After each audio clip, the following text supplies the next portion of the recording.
بسم الله الرحمن الرحيم الحمد لله نحمده ونستعينه ونستغفره ونؤمن به ونتوكل عليه ونعوذ بالله من شرور أنفسنا ومن سيئات أعمالنا من يهده الله فلا مضل له ومن يضلله فلا هادي له ونشهد أن لا إله إلا الله وحده لا شريك له ونشهد أن سيدنا ومولانا محمدا عبده ورسوله صلى الله تعالى على خير خلقه محمد وآله وصحبه أجمعين. After praising Allah and sending salutations upon our Rasulullah sallallahu alaihi wasallam, we once again make dua constantly that Allah Ta'ala grants us beneficial knowledge which will attain us His pleasure, and Allah Ta'ala bless you all and your families. Ameen ya Rabbal Alameen. Today we will be talking about dry ablution, the tayammum. We'll be talking about when is tayammum permissible. So we'll go through that first, as to what the reasons would be for a person to be able to do tayammum.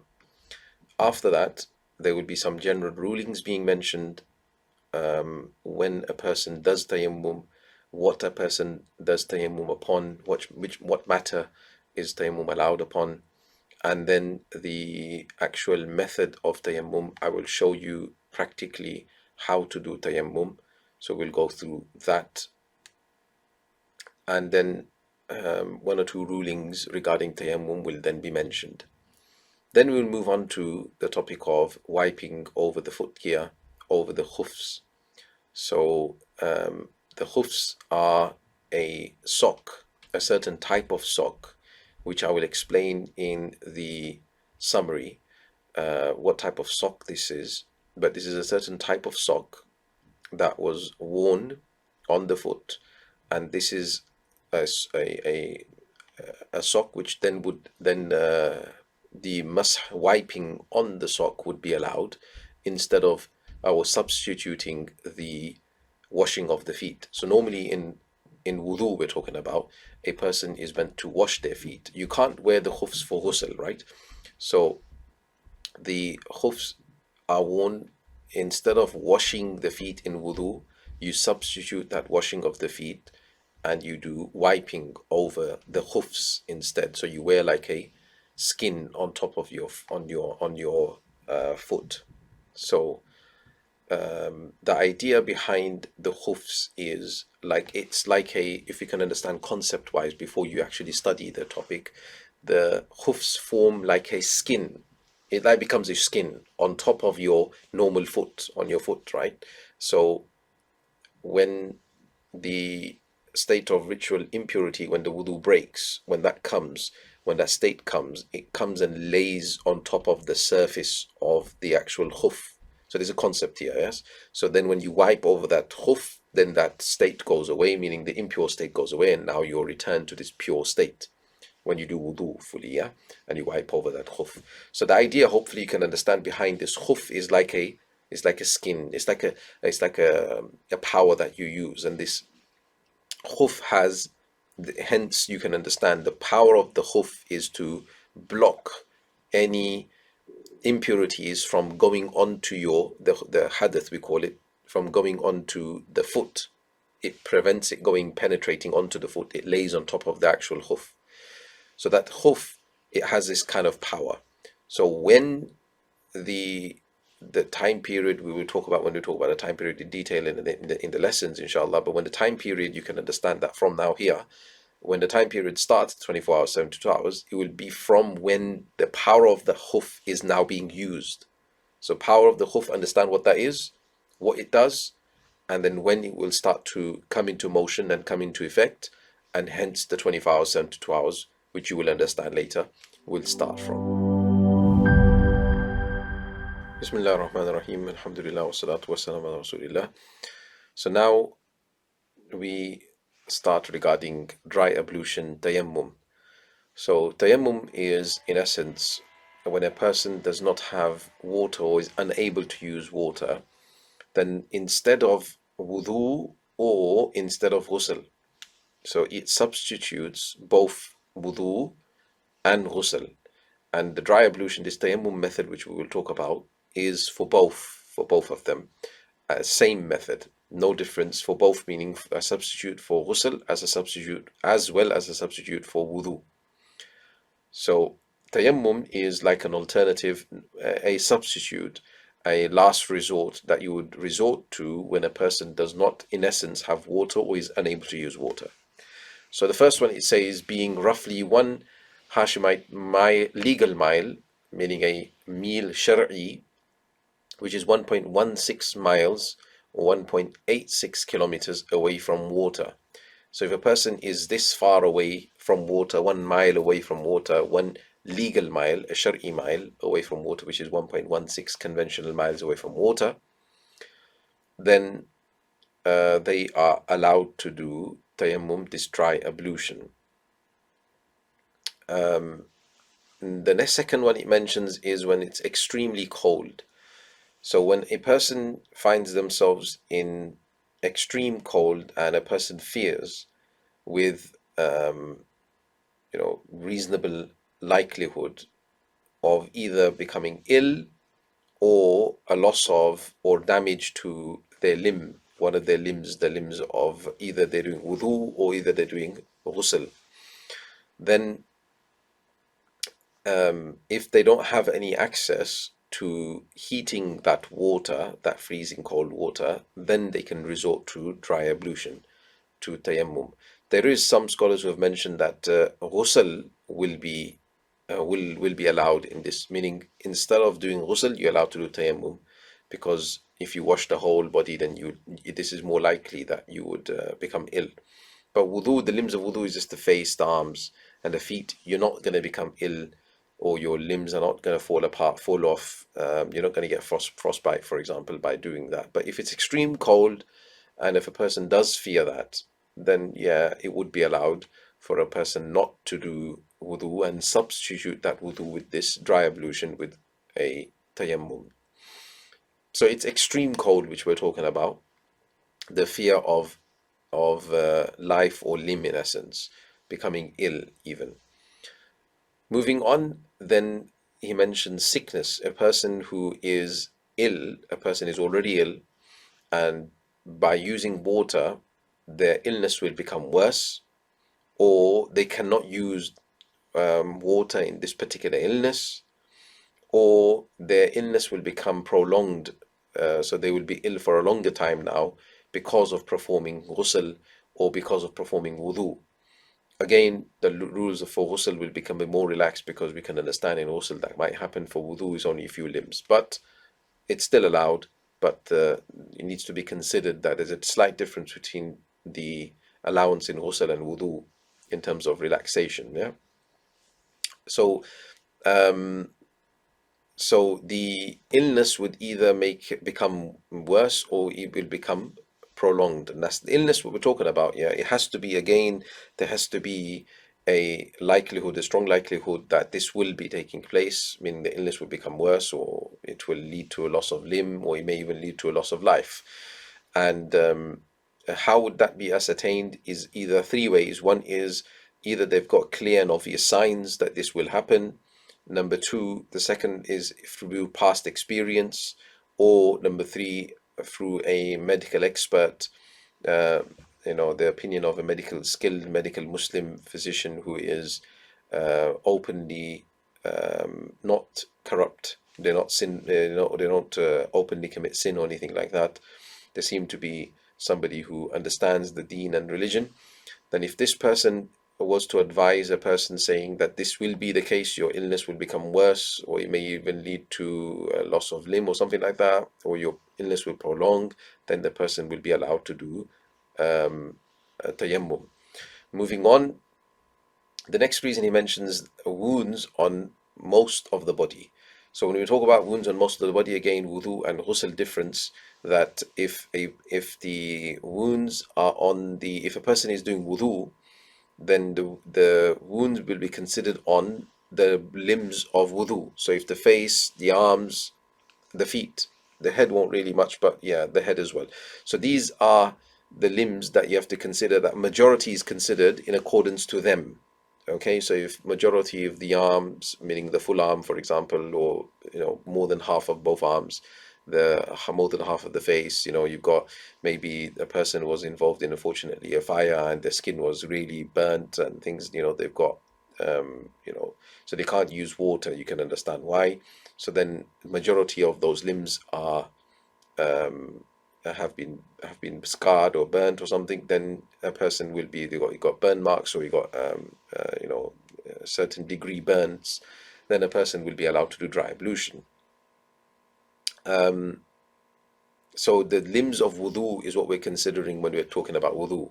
And when we're talking about substituting ghusl with tayammum, then you're looking at the majority of the body. So if majority of the full body is has wounds, has an open wound or something, then a person would be allowed to do tayammum again, would be allowed to do his dry ablution. Moving forward, then fear of thirst.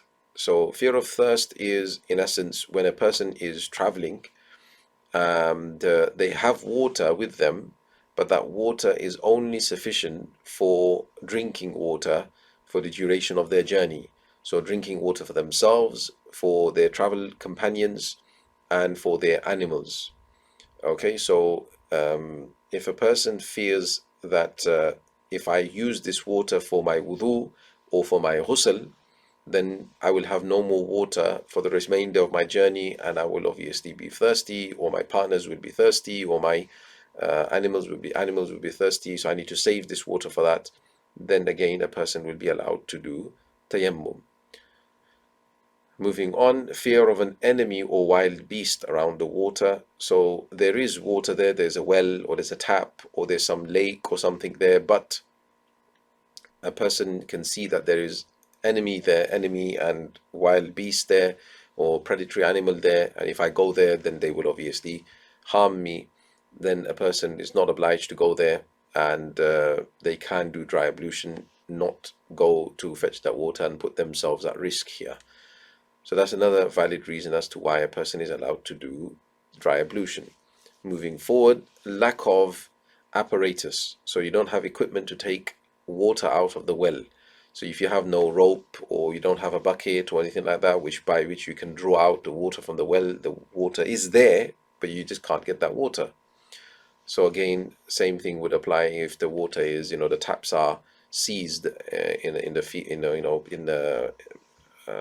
our systems nowadays, and there's no way of extracting that water in a safe way. Then again, a person will be allowed to do tayammum, to do the dry ablution. So that's another example here as to when a person can do tayammum. And then you've got fear of missing the funeral prayer, the janazah, or the Eid prayer. So these two, the janazah or Eid prayer. So if a person, because these two, why only these two? Because they do not have a substitute. If you miss your janazah prayer, there is no substitute for it. There's nothing you can do about it. You're going to miss it. Likewise, if your Eid prayer is missed, there is no substitute for it. You're going to miss it. So these two, a person fears that they will miss their prayer. So if they fear they will miss their prayer, by the time they go to wudu and come back, they can quickly just do tayammum. Once they do tayammum, the dry ablution, they can join the prayer. So this is what they can do.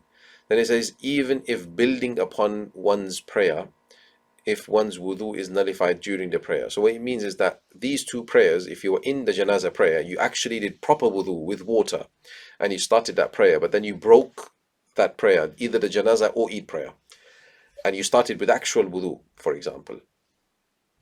Then you broke it, but now you fear that if I go do wudu and come back, the prayer is going to be finished.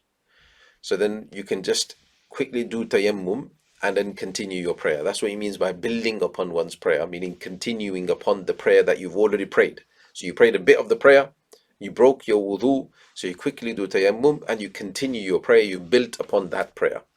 So that you can do tayammum for, but that's only for the janazah and for their Eid prayer, as opposed to the Friday prayer or a normal prescribed prayer.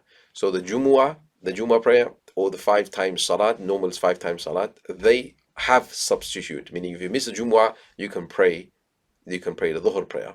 Likewise, if you miss the normal prayer in terms of with the Jama'ah, you can pray it yourself, or you can find another Jama'ah, but there's always a substitute. That's the thing.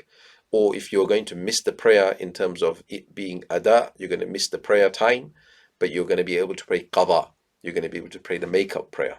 So because there are substitutes here, that's why you are not allowed to do the dry ablution for them, but you can do the dry ablution for those prayers that you mentioned before, the funeral prayer, the janazah prayer, and the Eid prayer, because there is no substitute for them. Moving on, now come a certain rulings to do with the dry ablution. So he mentions if one forgets that he has water in his caravan, meaning in his party, a group that he is traveling with. That's what he means by caravan, and therefore performs tayammum due to a lack of water. So he forgets that his group that he's traveling with have water, right? And he performs dry ablution, the tayammum, because of normally they do that anyway.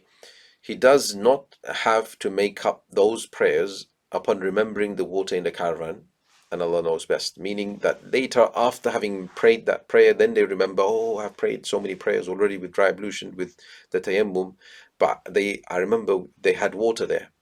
So it doesn't matter, you don't have to make up the prayers anymore. It's done. What's done is done, because at the time you didn't have water. It's like you didn't have water.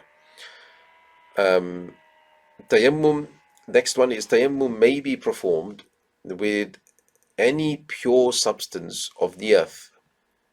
So now it's telling us regarding what a person can do tayammum on. So anything which is min jinsil ard, we call it, from the substance that is from the earth. So any pure substance will be allowed to be used, and such as dirt, sand, soil, basically, in essence, yeah. So antimony, kohl, it says, which is obviously the what we apply in the surma, we call it, in the eye, but it's basically crushed certain stones, certain rocks that are crushed. Limestone, the next one, limestone, stones, because they're all from the ground, yeah, or dust, even dust. Even the dust on clothes. So if you have dust on anything, you have dust on a certain surface, a screen, a layer on a desk or something, right? The dust that is there, you can do tayammum on that dust. So tayammum can be done on anything which is from the earth. Something which can be burnt, like wood or something, you can't do tayammum on the wood itself. But if there's dust on the wood, you can do tayammum on that. Likewise, anything which is meltable, like metal or something, you can't do tayammum on that. Or on glass, you can't do tayammum on that. But if there's a layer of dust on there, you can do tayammum on the dust on that metal surface or on that glass surface. So that's that. Moving on, he mentions, hence, when a Muslim intends to remove the state of ritual impurity, the Muslim he strikes the earth once. So this is the method it's mentioning. Strikes the earth once and wipes his face completely with dirt or whatever substance he is using, with the soil, with the sand, whatever he is using. Strikes it a second time and wipes his arms up to and including the elbows completely with dirt. He becomes pure. So the Muslim, when he does this, he becomes pure, even if he were in the state of major ritual impurity, in a state of janabat, a person was a junub. So even if a person was in his major state of ritual impurity, you can, like I said previously, you can substitute the ghusl. He may then perform as many prayers as he wishes, even spanning multiple prayer times, both obligatory fard prayers and voluntary nafil prayers, until either his wudu is nullified or his excuse for performing tayammum ends. Meaning you find water, for example, or you become cured because, or the enemy that were there blocking you are no longer there on the at the well or something, and you're able to gain water, or anything like this, or your actual wudu breaks. You go to the toilet, or you laugh aloud in salat, or you fall asleep in a certain position we talked about. So if the wudu breaks because you were in a state of wudu, then you're going to have to do tayammum again now. So this is the method that is mentioned now, just to practically show everybody the method for tayammum itself, right? So what a person would do is firstly make intention, because intention in integral, which will come, because tayammum, the word itself means to make an intention.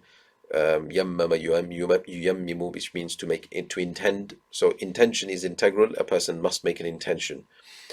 After making intention that I am performing tayammum, then a person will strike the earth. Just imagine this to be the earth, the soil, or the sand. You'll strike your hand, you pat your hand onto the sand or whatever it is, and then you just shake the excess off, right? And then you would wipe your face. So your entire face, from again, just like from tip all the way across down to the bottom, you wipe this once, and that is your face done.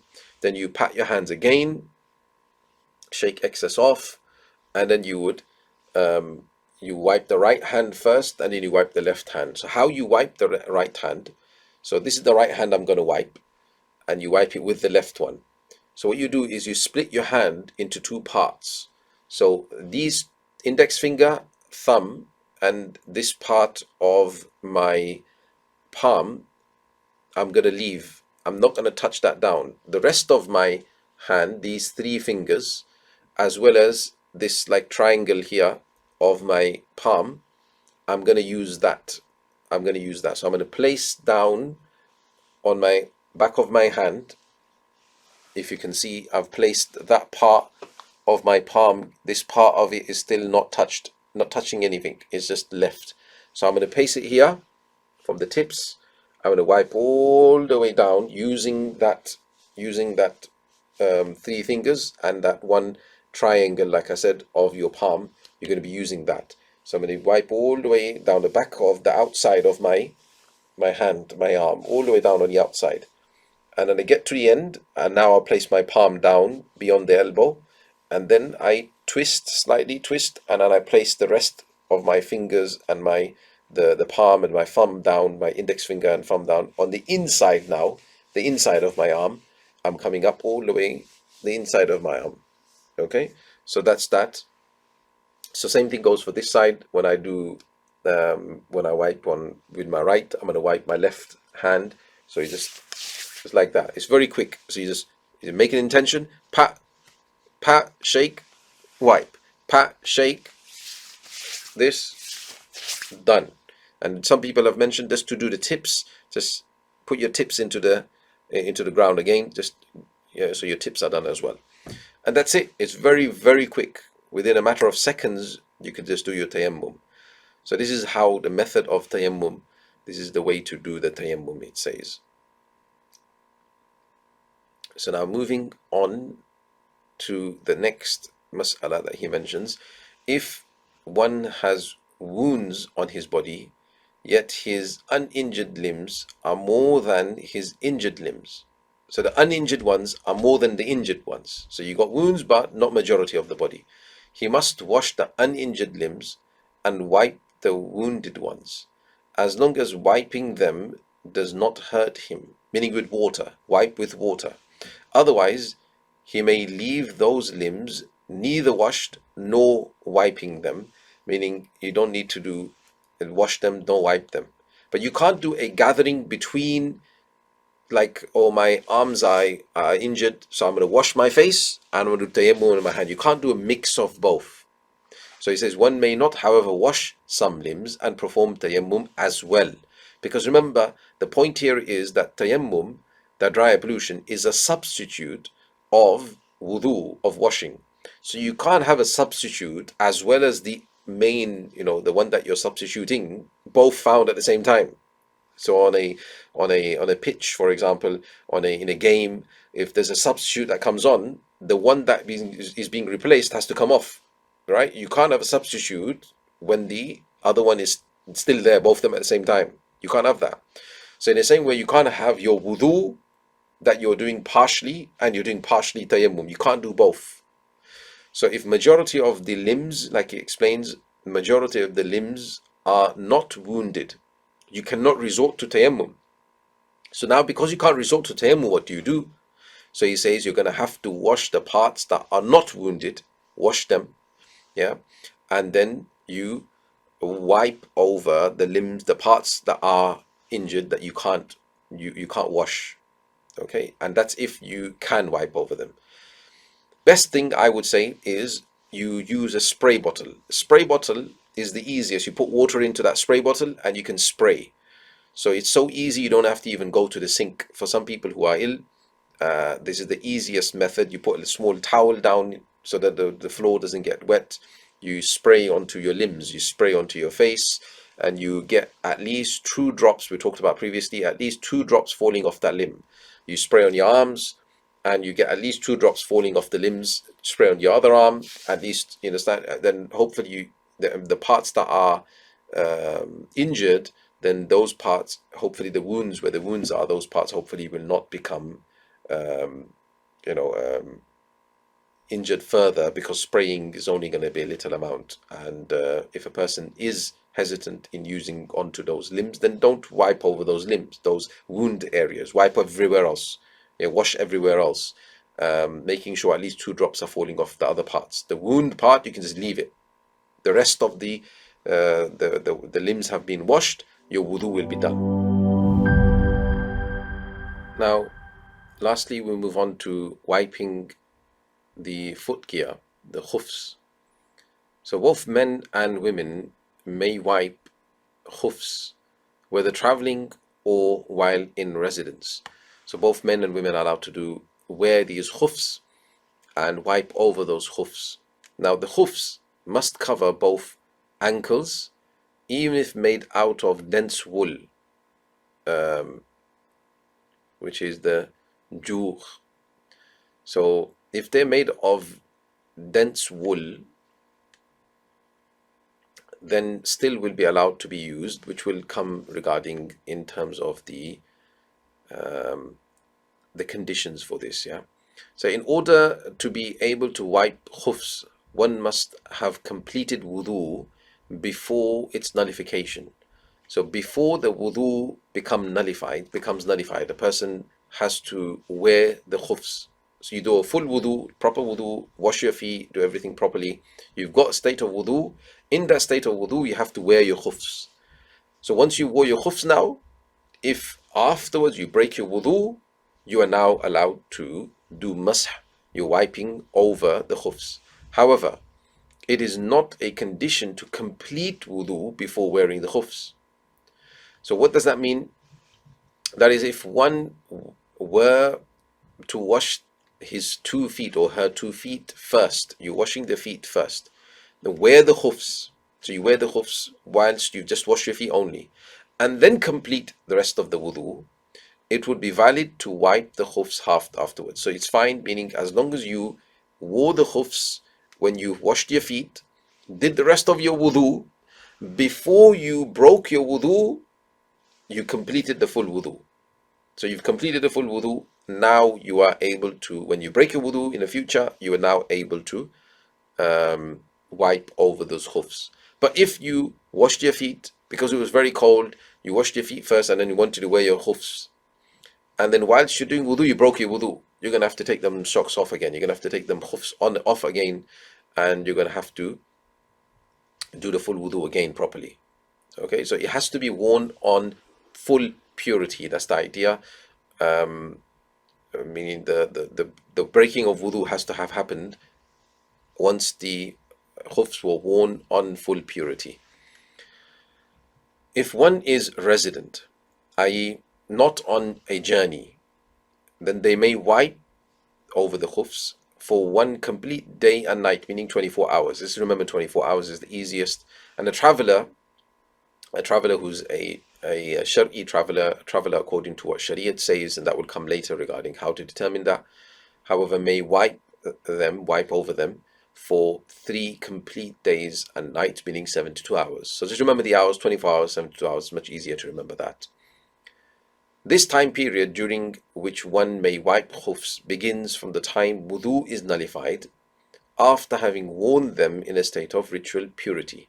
So the time period, the 24 hours or 72 hours, the clock starts, the countdown timer starts from when the wudu breaks. So when a person does wudu, puts the khufs on, then when the wudu breaks, that's when the timer starts from. So if, for example, I at Fajr time, for example, did proper wudu, then it was cold, so I put my khufs on. I kept my wudu all the way up to 8 o'clock, 8 a.m. Then the 24 hours will start from 8 a.m. It will start from then. even though I never did wudu straight away. I did wudu at 10 o'clock, maybe 10 a.m.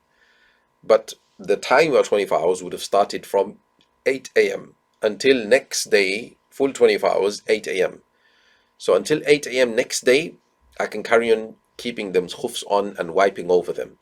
At 8 a.m., the the period for which I can wipe over the socks will be finished.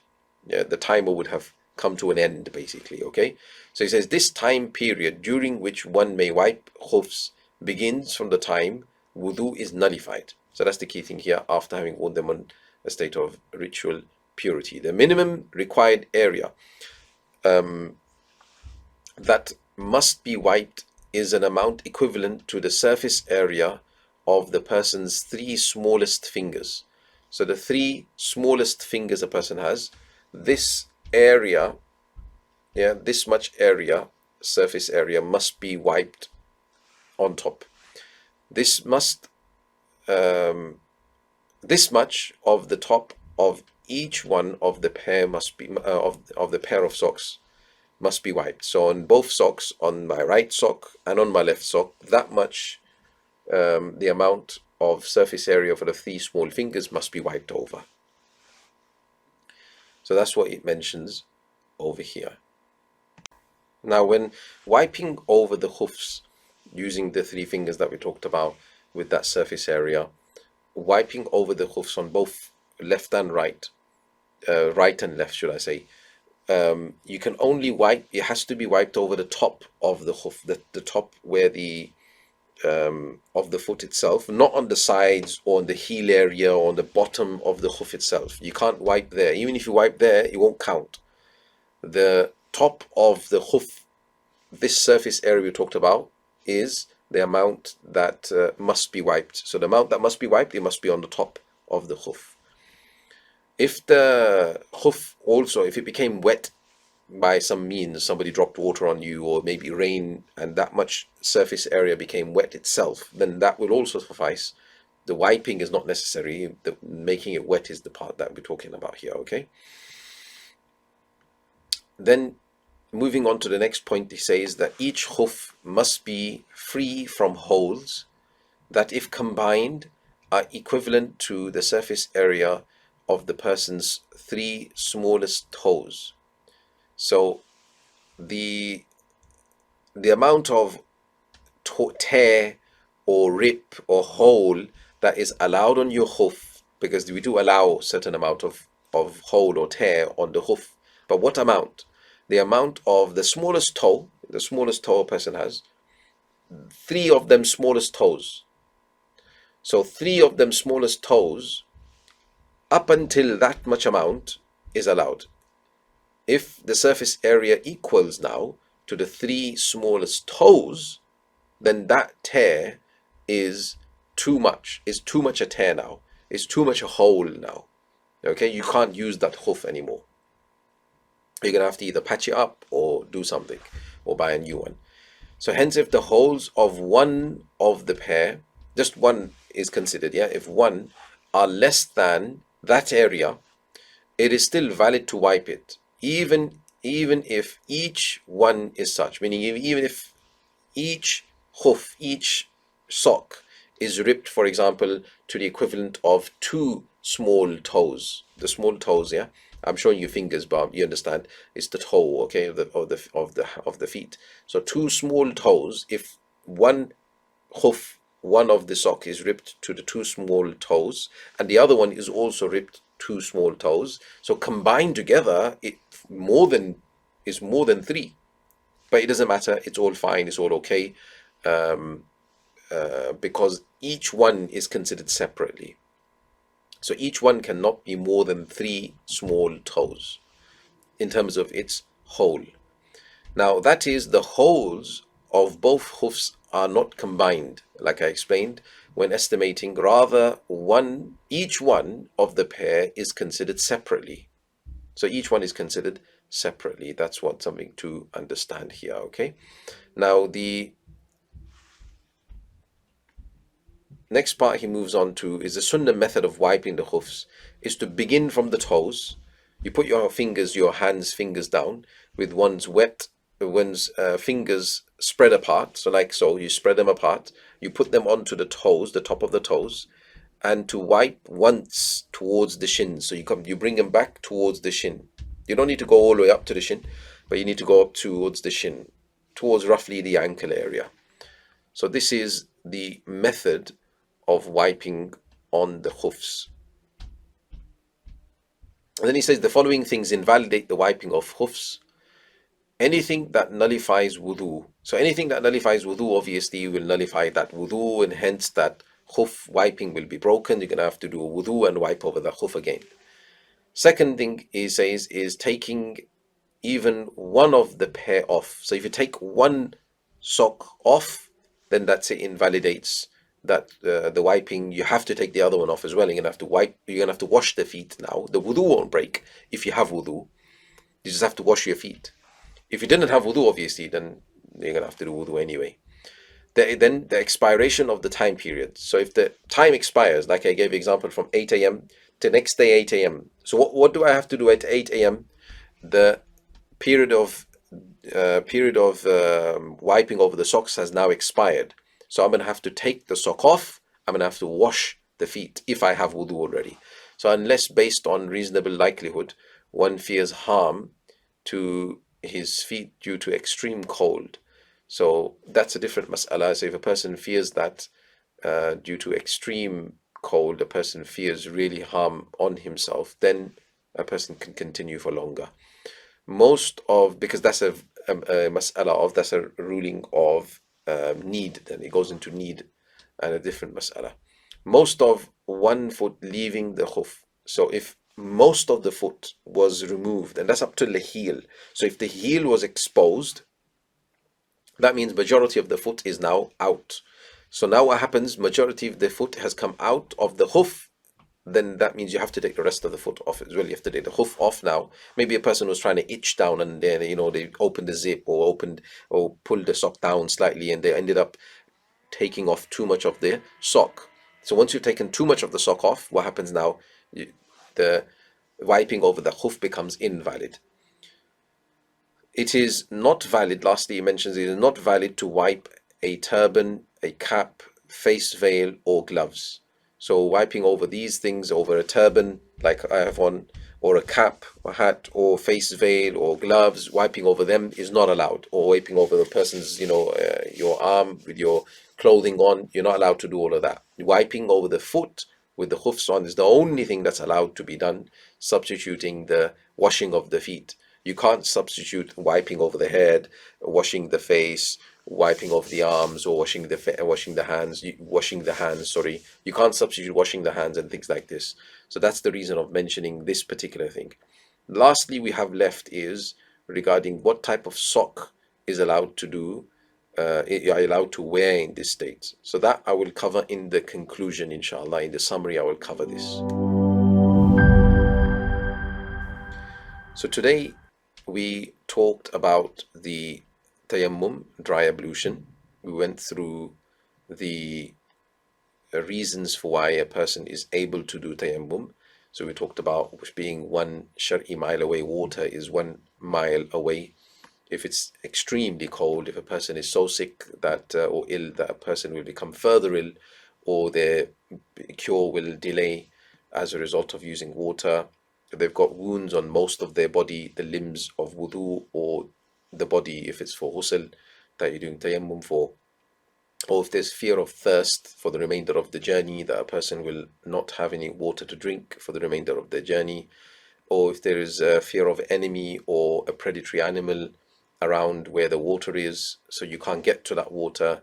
Or if there's a lack of equipment to draw out water from wherever it is, and there is a fear of missing the janazah or Eid prayer. So these were when a person's allowed to do. And then we did a few rulings, and we went through what a person is allowed to do tayammum upon, on generally anything to do with the earth that comes from the earth but that cannot be burnt, can't be melted. So you got sand, the mud, the soil itself, and things like this, or rock, any sort of stone, things like this. And we went through the method of actual tayammum, 1 strike, intention first is important. There's three integrals.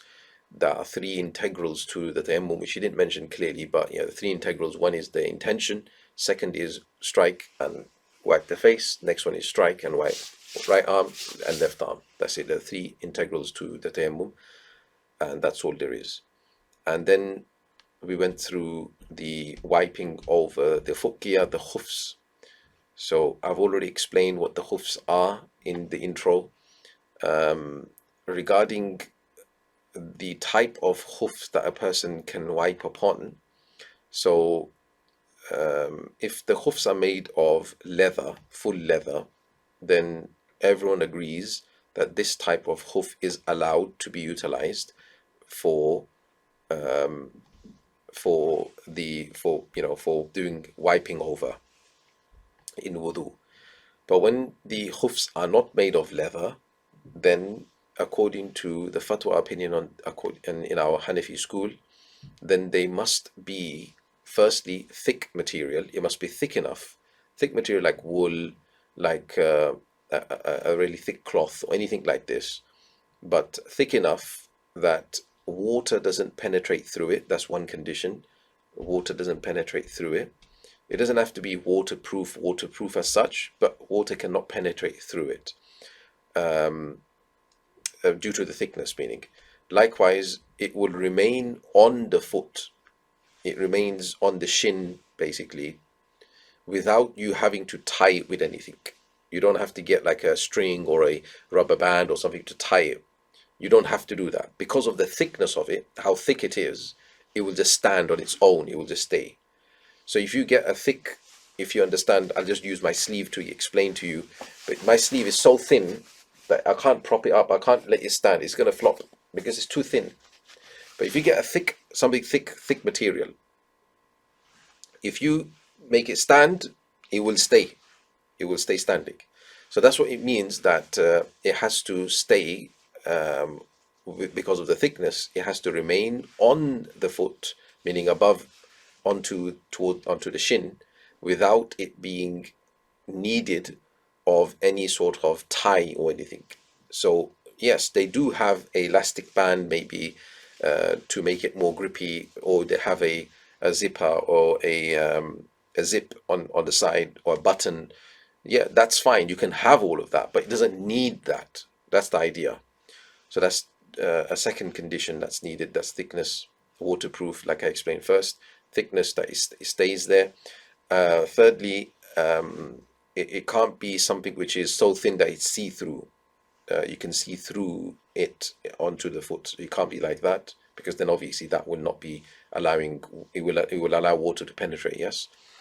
And then another condition is that they fully cover the foot. They cover the whole foot, including the ankles, above the ankles, just including the ankles. That much is needed to be covered. And then another condition is that you have to be able to walk at least approximately 3.48 miles. 3.48 miles, which is 5.6 kilometers, without them tearing, ripping. This is something, obviously if it tears to the extent where we talked about, which is allowed, the tear that is allowed, the 3 small toes amount, then that is fine. But it can't be more than that. So these are all conditions for the khuf to fulfill, for the khuf to be able to be worn. You cannot wear normal conventional socks, though socks that have become, that nowadays are really thick, especially those that are made for wudu socks, we call them, and whatever else, all of these other ones, deck shells and dakis and whatever else, these are generally permissible. Just make sure that they have been approved by reliable scholars, then hopefully they should be fine.